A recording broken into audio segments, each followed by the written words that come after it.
representing the Mayor of Bislig, Commissioner Yusuf Mando of National Commission of Muslim Filipino Commissioner, and then Greg Mercado of the Eagles, and Kay Broswell of WESO.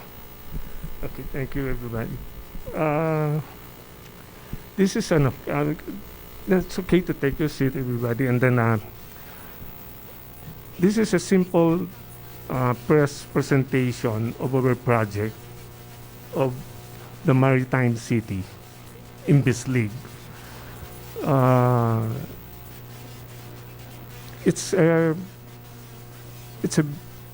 long journey for our chairman to conceive this project.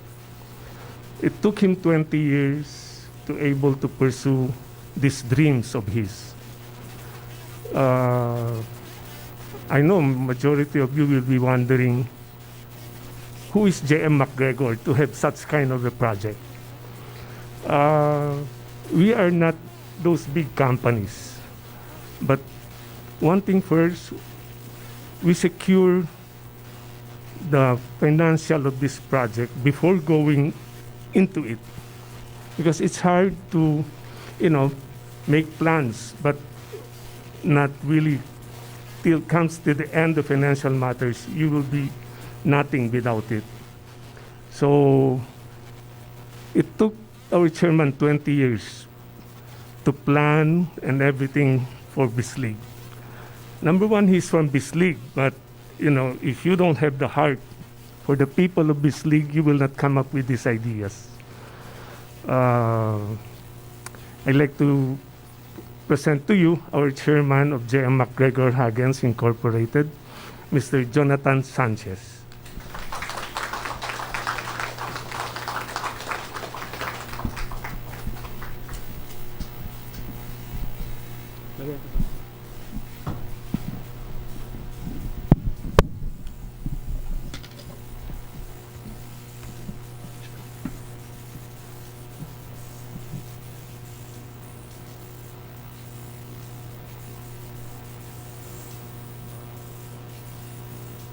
Brother Yusuf Mando, my old friend of mine, Kay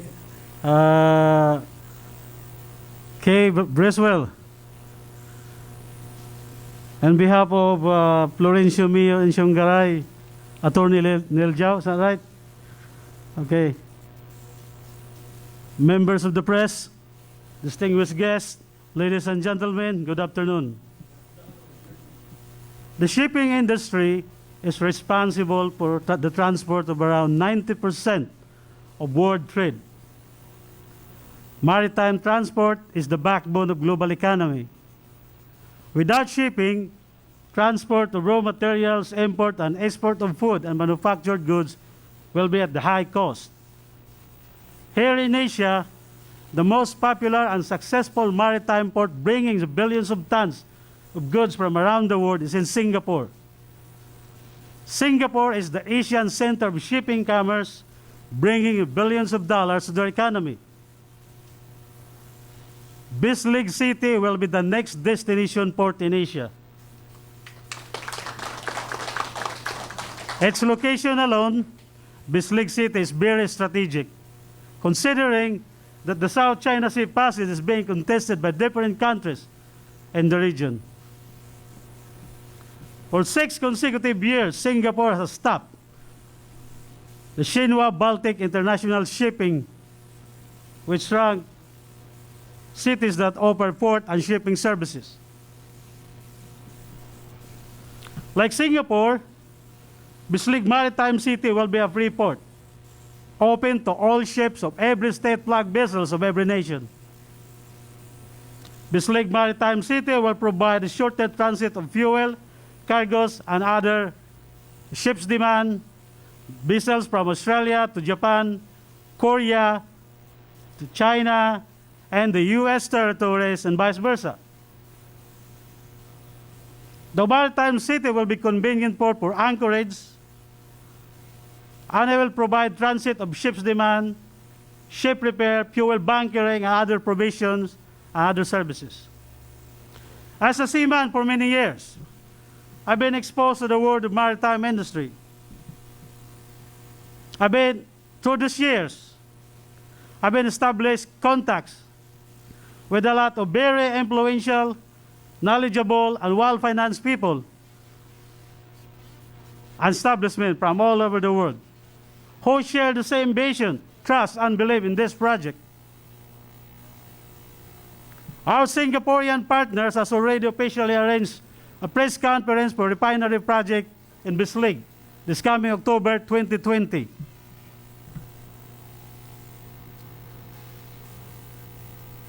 Our country blessed with water. As a maritime nation, one of our great assets is water. Within 10 years from now, after construction, Bislig City, Surigao del Sur, in Mindanao will be the busiest shipping route next to Singapore. Thank you very much, and thank you for your time.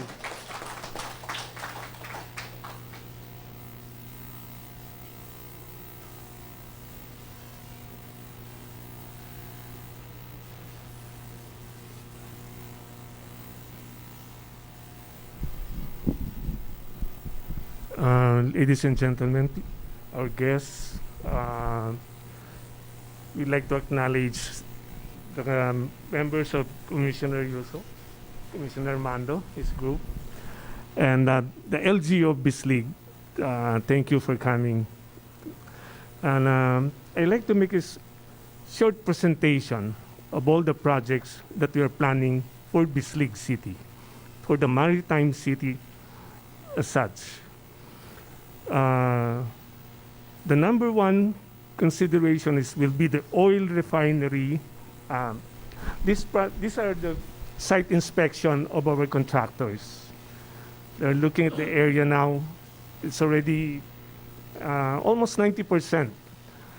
The area now is already allocated for each project. You may wonder, we have about a minimum of 15 projects. The number one will be the oil refinery, and then the number two will be the oil depot, and then the shipyard, and then the container port, and then we'll have, you may say, support structures for those projects, because if we don't have those support system, it will not last. You may have only about, say, container port or those shipyard, but if you don't have, like, for example, the provisions for the vessels that will be dropping by, so it will not last. So we have to put up a cold storage, a food processing plan, and then what other support do you need? Such as we need to have our own power plant, because we cannot rely on the electric cooperative in Bislig. So we have to put up on our power plant. And then the water treatment. We need also the water treatment, because how many people will be employed? So definitely the water and the electrical usage will be higher. So we need all those support that we're planning according to the plans right now. So we'll put up a hospital, because we will be dealing with foreign nationals. Their standard will be higher. So if we don't put up a hospital that will be at par with the European standard, then what will they do if they get sick or get ill? So we have to have those support. And then another is the hotel, because if those people will be staying in definitely they will look for a nice hotel. So we have to put up our own hotel also. And then an integrated market to support the city of Bislig. We need to put up the integrated market for them, the government center, so that everything will be in place for every industry. Because if we don't have, there's also the convention center. because the convention center, our chairman, Jong, is member of the International Marine Welder Society. So we will be asking also them to be with us. We will bring them over to this league. So that will be the tower, maybe a dream, but I think it's achievable as of now. We are talking with the Middle East country to build this one, the UAE.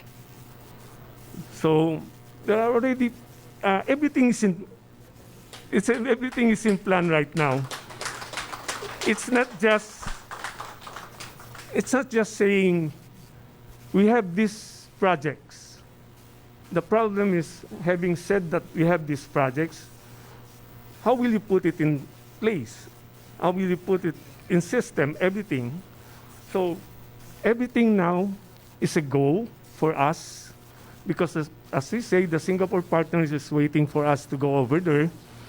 And once we did it, everything will be in place and it's a go for all the projects.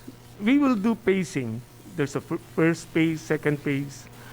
But as much as possible, those projects will start within a year, 2021.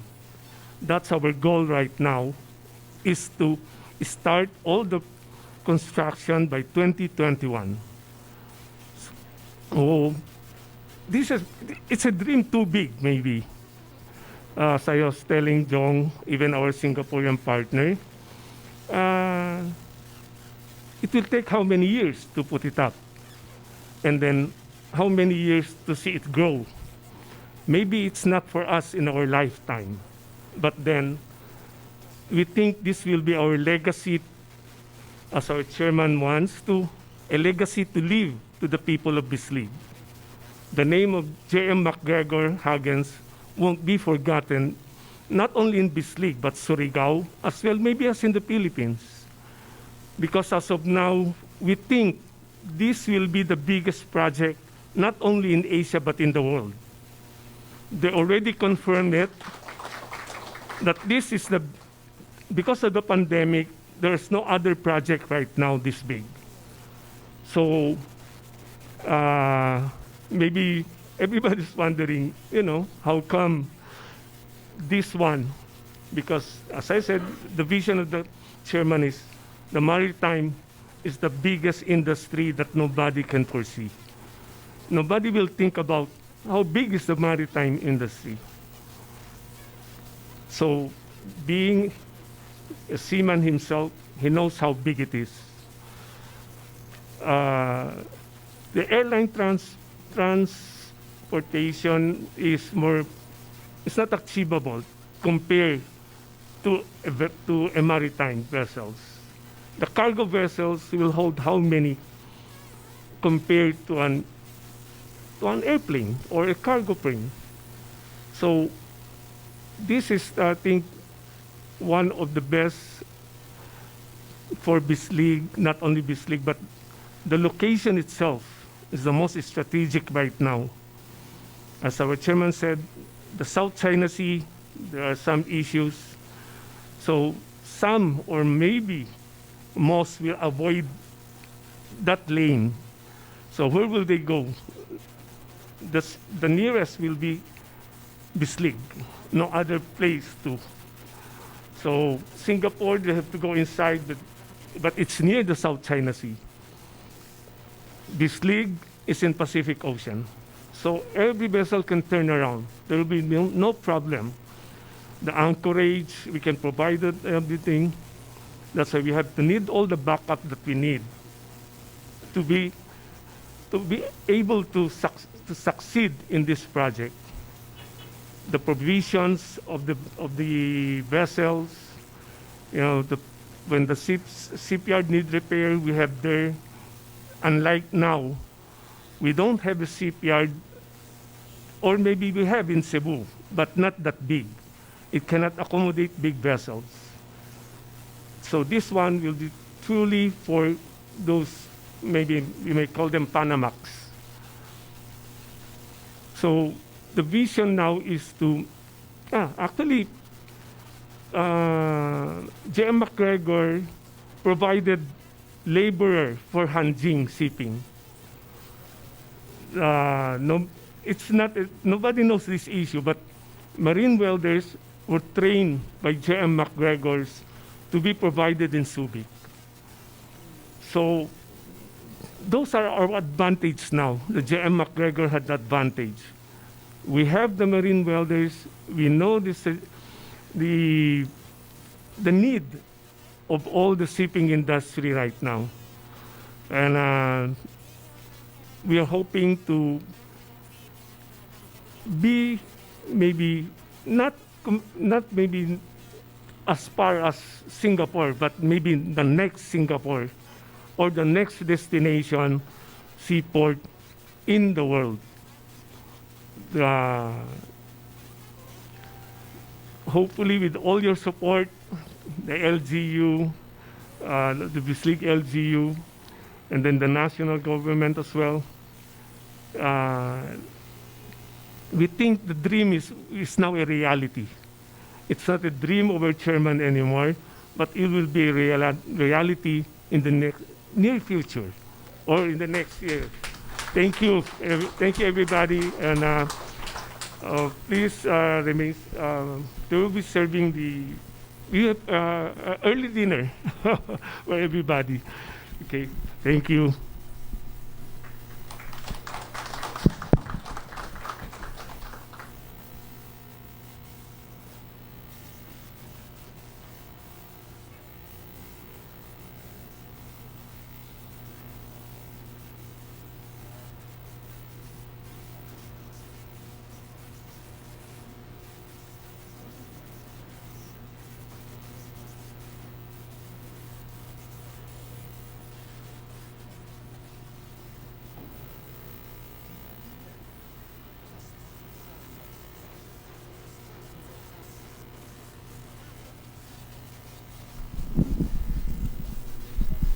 Ladies and gentlemen, may we have a few words from our guest, special guest, from Attorney Neil Howe, and then next will be the Commissioner.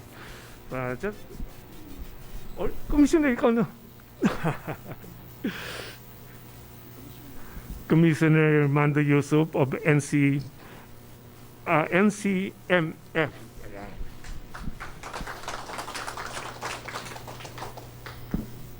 I'm Commissioner Yusuf Mando of National Commission on Muslim Filipinos.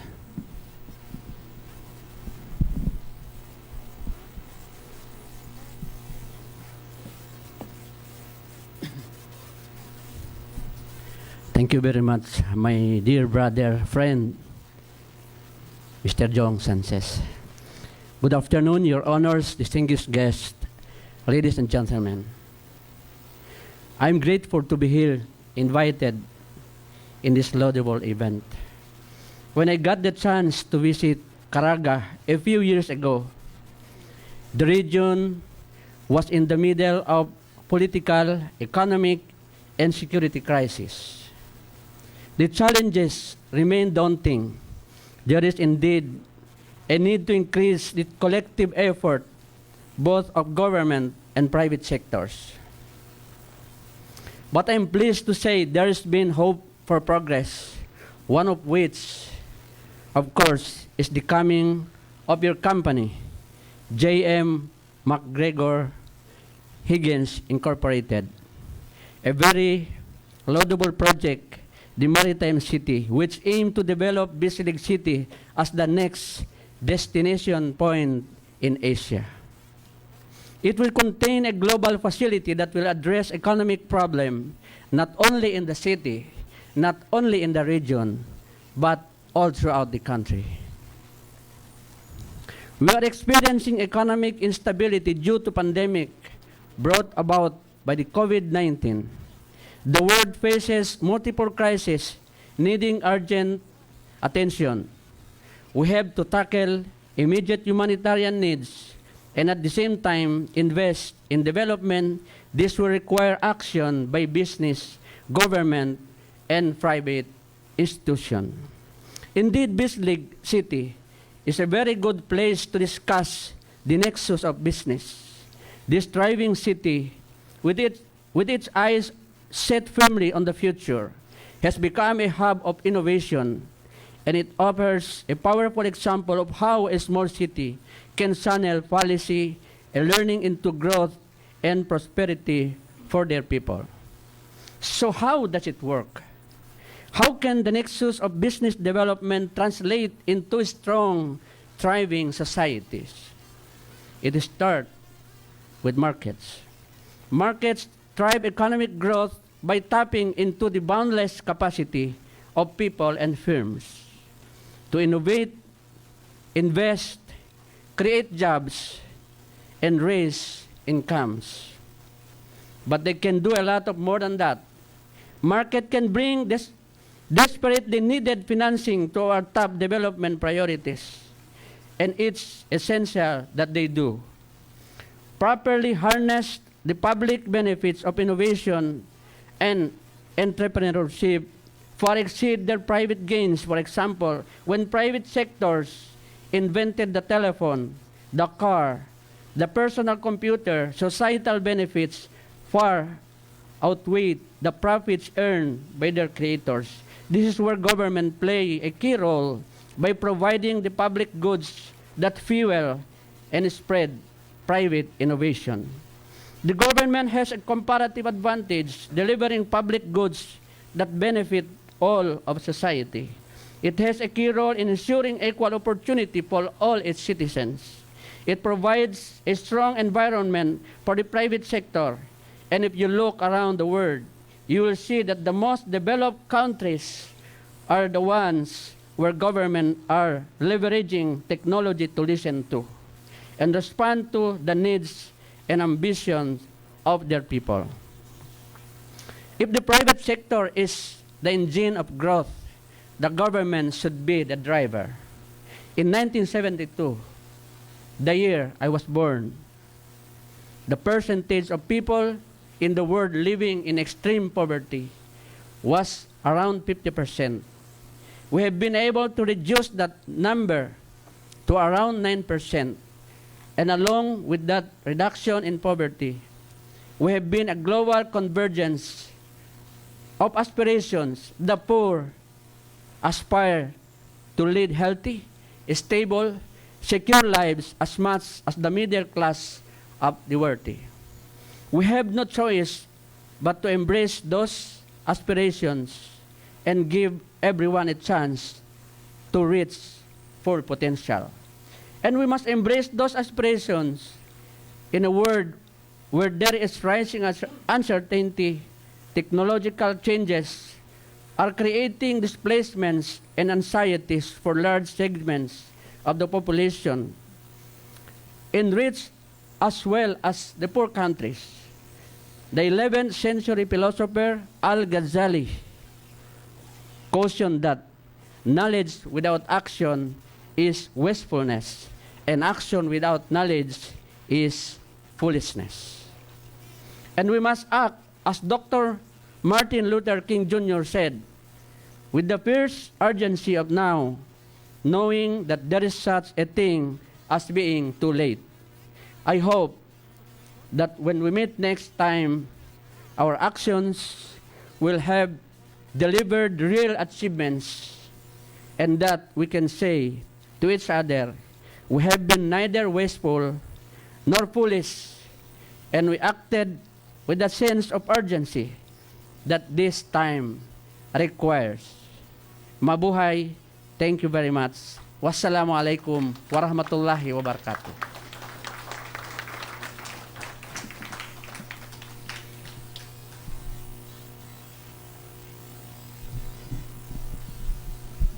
Can we now have a few words from Attorney Neil Howe from the LG of Bislig?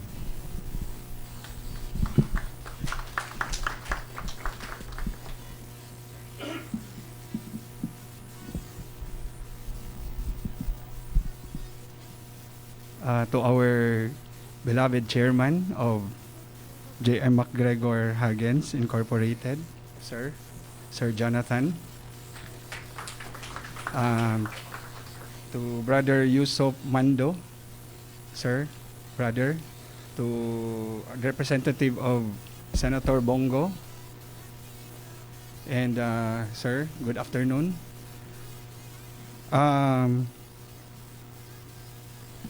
The City Mayor of Bislig would like to send his apologies for not physically attending here.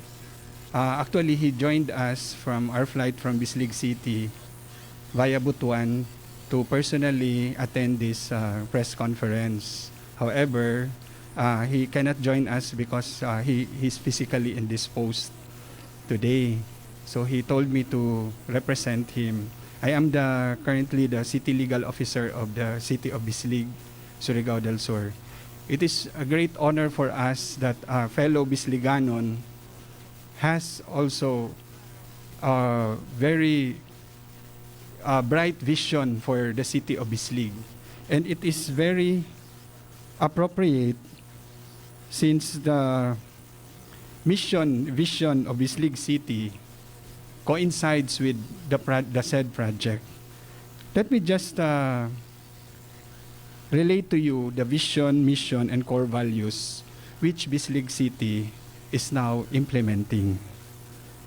Its vision states that by 2025, Bislig City will be a highly livable agritourism center and investor-friendly city where empowered Bisliganons live in a vibrant and self-sustaining economy supported by resilient infrastructures and led by transparent and God-loving stewards.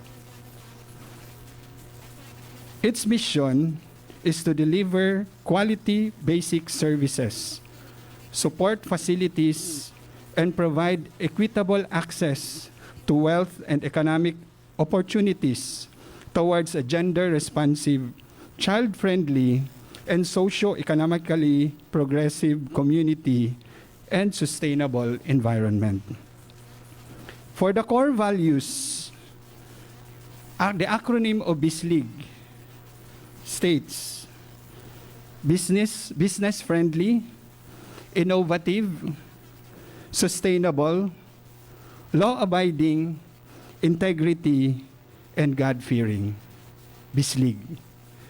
It is with great thanksgiving that and a great honor for us being the place that the city which will become the Maritime City, Bislig City, Surigao del Sur, Philippines, chosen by McGregor Haggens Incorporated to be its showcase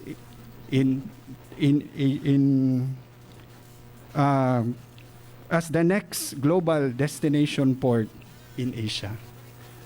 So again, we pledge our support because it coincided with our vision, mission, and core values.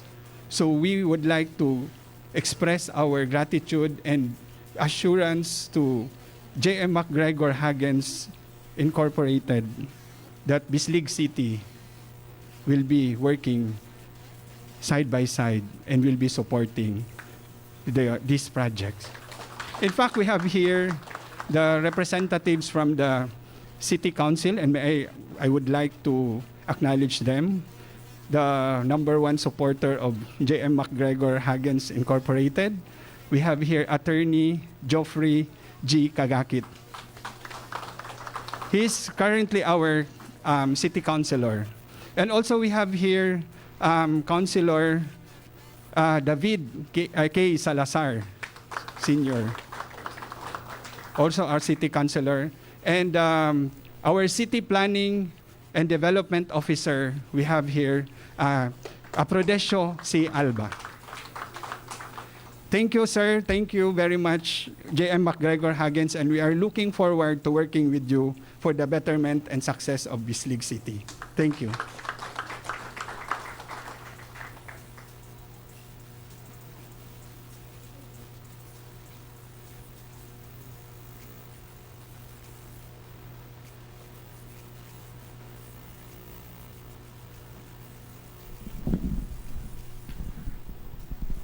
Sir Mercado, can we have a few words?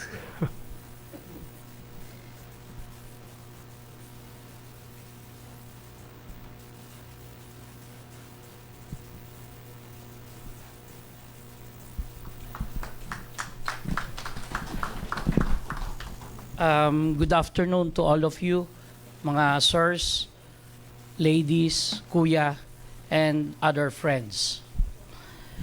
I'm so sorry I have not prepared my speech, but let us just give our warmest congratulations to J.M. McGregor Haggens Incorporated and to its chairman, Eagle Jong Sanchez.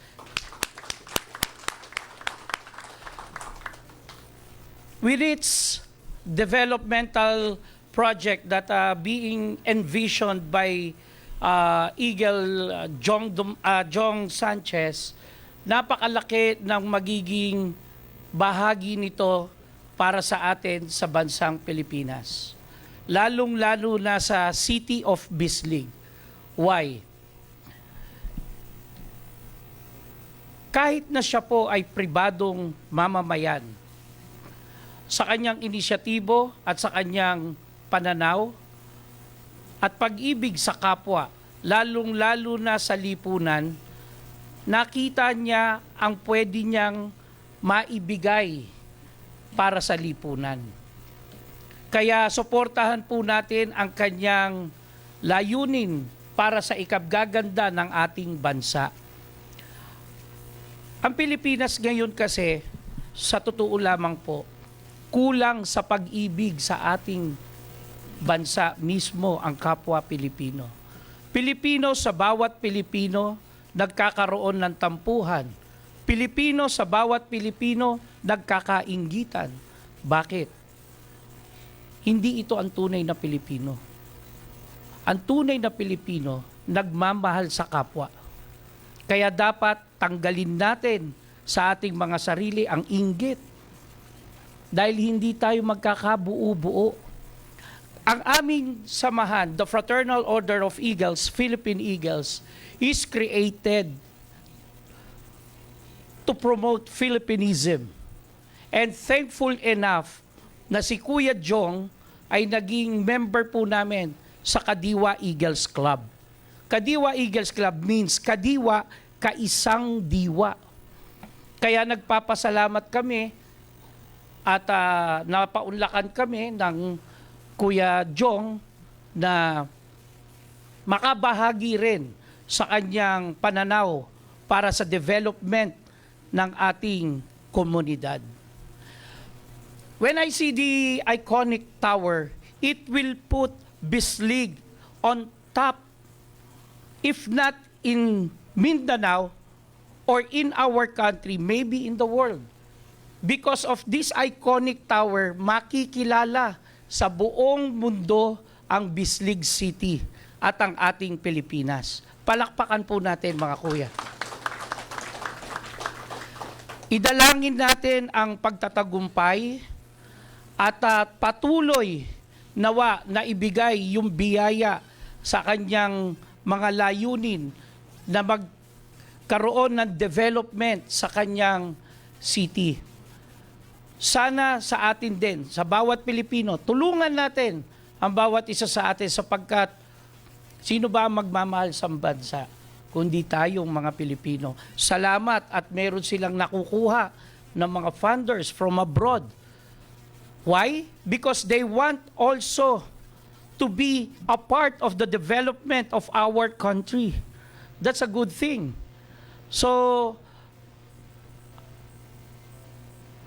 this world will be a better place if we will just love each other. And of course, sometimes we have to defend what is right. And we have to do our own thing to be right for the glory of our God and our country. Magandang hapon po sa inyong lahat.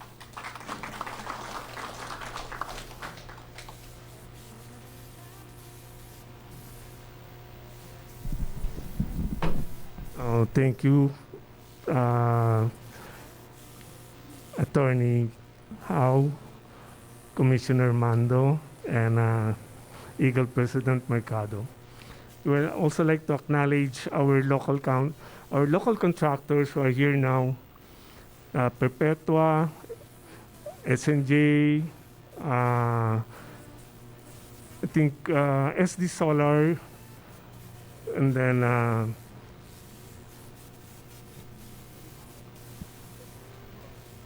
wait, sino pa ba yun? Titanium is also here, and so and then we have also some friends of ours, Nugid, Mr. Nugid, Alps, and then Doctora Aurea Rostor is here.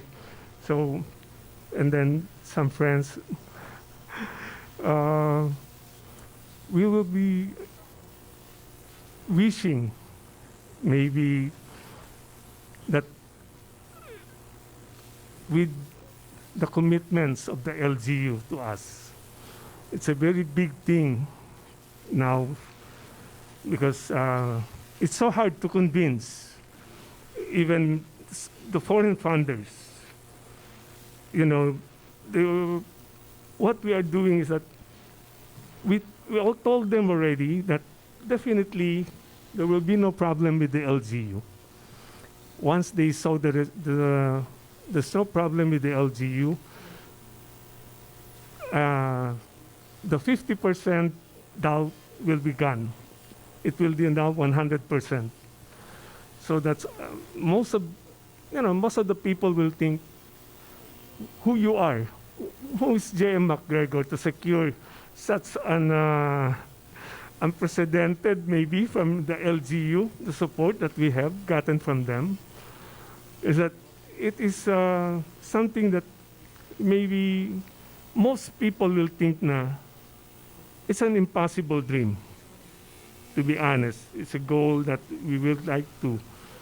So we can now say na with this press release of ours, I think everybody now will be convinced that this will definitely will see it through.